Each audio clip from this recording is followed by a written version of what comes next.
Quant Network is working on the mainstream adoption of blockchain. We'll get here in a moment, folks. If you're interested in general topics like these, the viewers that are interested in general topics like crypto's turning point, why governments must step in now, I've made a video. You can check this out. Time to time, I'll be making videos on general topics that are relevant to crypto regulations, mass adoption, technology, in terms of innovation, and all of these interesting topics. So, if you're interested in these videos, the viewers that are, they can tune in and check these ones as well. So, do check this one out. Anyways, let's now talk about Quant Network, folks. Like, look at this: Gilbert Verdian, founder and CEO of Quant Network, on distributed ledger standards and interoperability with traditional finance, folks. Interoperability is important. A bridge with in traditional finance with the legacy systems is truly important because none of the technologies can survive without the traditional finance, because it has taken not even decades, centuries of evolution to get here, folks.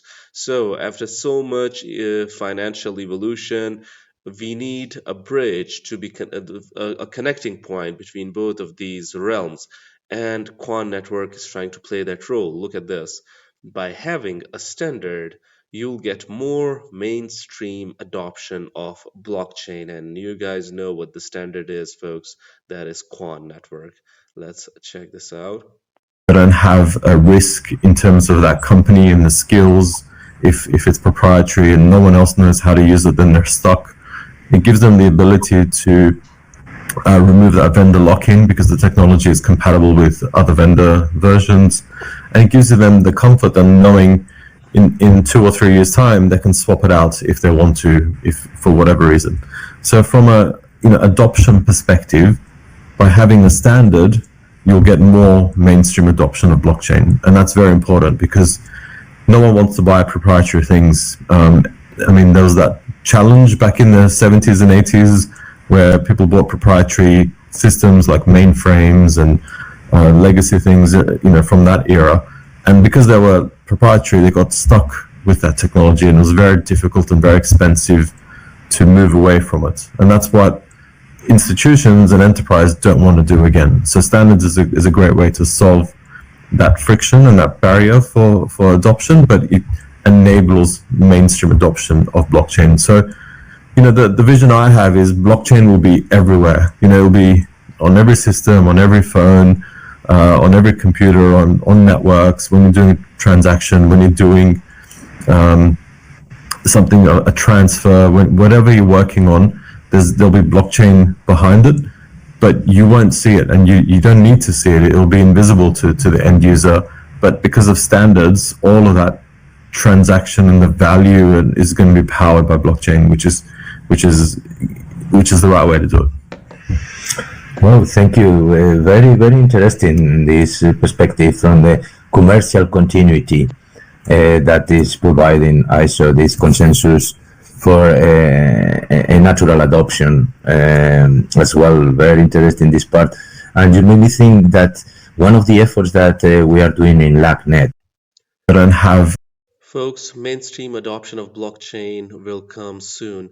Oftentimes, people ask about the price action. Look at this. No one realizes that majority of the space has been in a bear market outside of a few of the top coins. We haven't witnessed a full bull run since 2021. The run back in November 2024 to January 2025 was a very small push to the upside. So basically, folks, uh, we haven't truly seen a good bull run as of yet, folks. That's for sure. We haven't seen it. Since 2021, we saw a small push, but it was nothing like the good old days, folks. So either this was one of the worst bull runs in crypto's history, or we have yet to see the largest wave of the cycle still. Yes, I agree to this, folks. Maybe we haven't truly seen what this space has to offer yet. And QNT, let alone the rest of the crypto market, folks. If we talk about QNT specifically, QNT hasn't truly seen that bull run ever since that golden day, ever since those golden days when it went high. Ever since that time, folks, it has been in this choppy price action phase. $100 being the psychological mark, and sometimes it goes down, other times it has gone up, but we haven't truly seen it go up. Why are people even complaining? Because to be honest, it is going through a long accumulation. But what comes after accumulation, folks? Now that is the question. First rally was explosive. What happens after this accumulation, folks? Now QNT network is much more consolidated when it comes to its fundamentals. It is much more energetic. It is much more stacked. Look at this. Since 2022, QNT has been quietly consolidating now, sitting in a historic buy zone. Meanwhile, fundamentals are compounding. Check this out. QNT didn't have this before, folks. Now it is in a much, much better place in terms of developments, in terms of partnerships, in terms of the narrative, even. ECB selected QNT for digital euro trials, collaborating with BIS plus Swift on tokenized finance. So much happening for QNT network, folks. And like I told you guys in this video, I also explained how governments are now stepping in as well, and it is the need of the hour. And QNT can benefit a lot from this. Acquired Contour to bridge trade finance. ISO 20022 ready, regulatory gold. Treasury pools are now rewarding contributors, and dev activity is surging more than ever, folks, but it is happening quietly under the radar. And this is not a hopium, it is not merely smokes and mirrors, folks, but the product is there, the pattern is there, the positioning is there. Look at this. Imagine watching QNT go from $1 to $400 plus last time and ignoring it now while it reloads in the exact same zone. So, yeah, check this out, the first rally. And we've been in a long accumulation phase. This isn't a bull market. People say that, yeah, the rally is over.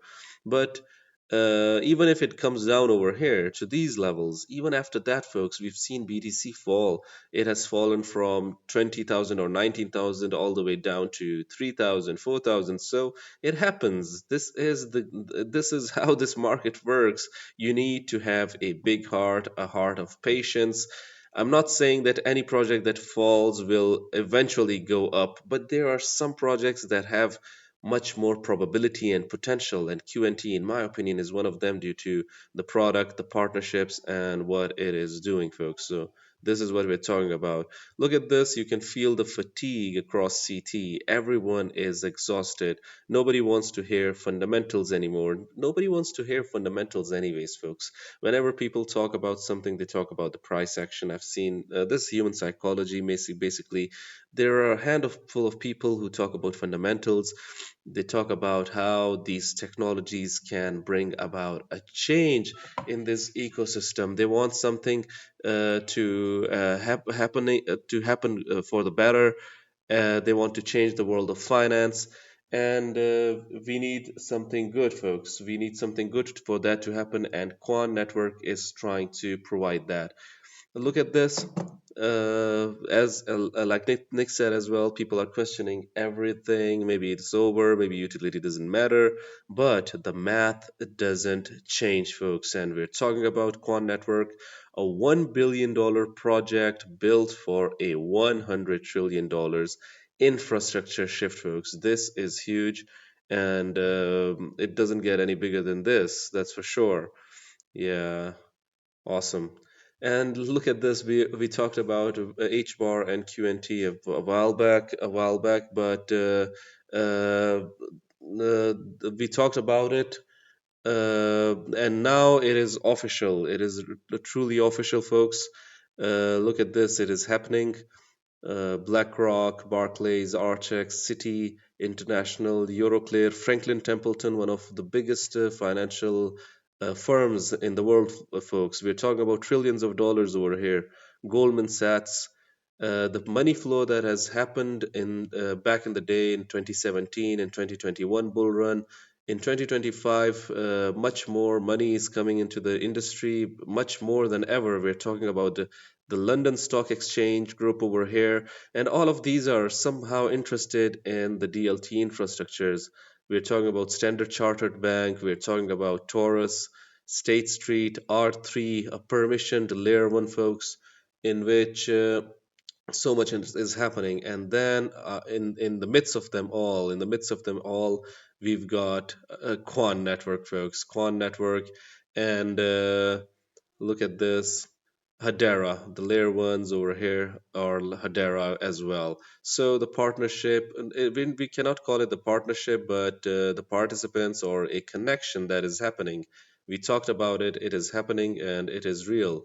The Monetary Authority of Singapore, Accenture, IBM, Paolo Tasca, UK government over here is involved with the Project Rosalind. Lloyd's Bank is involved, and somehow we're seeing this shift, folks, that is happening in the world of DLT as well. People, I saw a comment back when I made this video that Hedera is enough for everything. It does not need Quant Network. But folks, I think that we need good projects to be collaborating with one another to achieve much more than they can achieve in isolation. So I'm not a cult followerist of any project. I think that good projects can collaborate with one another for the better. Look at this. Talking about Quant Network and the standard the standards it has. The DLT standardization by ISO TC 307s here, whether you like it or not, the orchestrator behind it since day one has been QNT CEO Gilbert Verdian. We're now seeing GBBC join in as Gilbert mentioned TC 307 standards being published either year of the end or early 2026. And look at the members over here, the GBBC members. Nasdaq, folks, the highest stock market index, as you all know. Nasdaq is involved. Microsoft is involved. Microsoft, Cardano, Hedera, Ripple, Bitfury, R3, Accenture.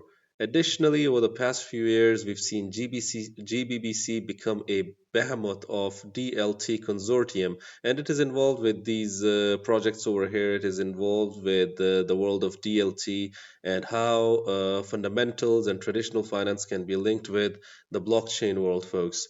The ISO TC 307 approves GBBC as Category A liaison, contributing to standardization across blockchain and digital assets industry.